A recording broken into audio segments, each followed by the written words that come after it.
Toxic Trigger Point, Book 13 in the Shandra Higheagle Mystery Series, written by Paty Jager, narrated by M Thompson. Chapter 1. The hushed sounds in the Huckleberry Lodge spa didn't evoke a sense of tranquility. Shandra Higheagle Greer closed her eyes and tried to float on a cloud of relaxation. But the soft rustlings, padded footsteps, and murmuring she heard only made her inquisitive mind wonder who was walking in the hall and who was talking. Rationally, she knew the fake waterfall and New Age music were to drown out her thoughts and tension. However, she preferred the real sounds of wind humming through the branches of trees and birds chirping. "Valerie is ready for you, Shandra." She opened her eyes and smiled at the young woman who kept the towels and robes stocked, while inconspicuously taking away the used items. "Thank you, Mindy." Shandra stood, placing the magazine that had lain idle on her lap on a table, and tossed the empty cup that had held cucumber-infused water in the trash.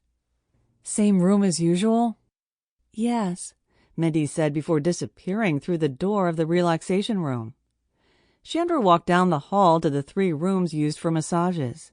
She came to the spa every 3 months and always had Valerie for her masseuse. The woman knew where to find the knots that leaning over a pottery wheel caused. She put her hand on the latch of the middle door and pushed. With one foot in the room, Shandra registered it wasn't empty.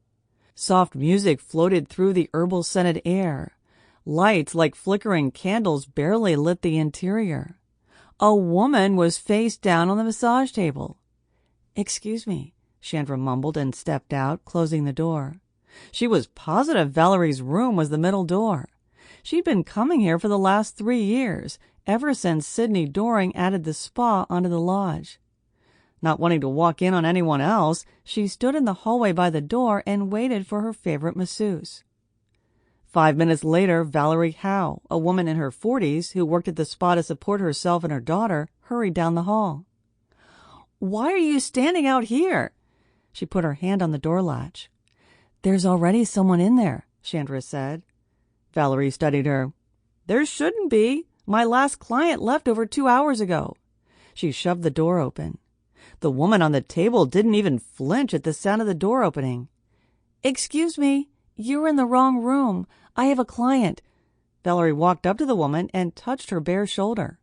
Not a sound or a movement. "Is she asleep?" Shandra whispered.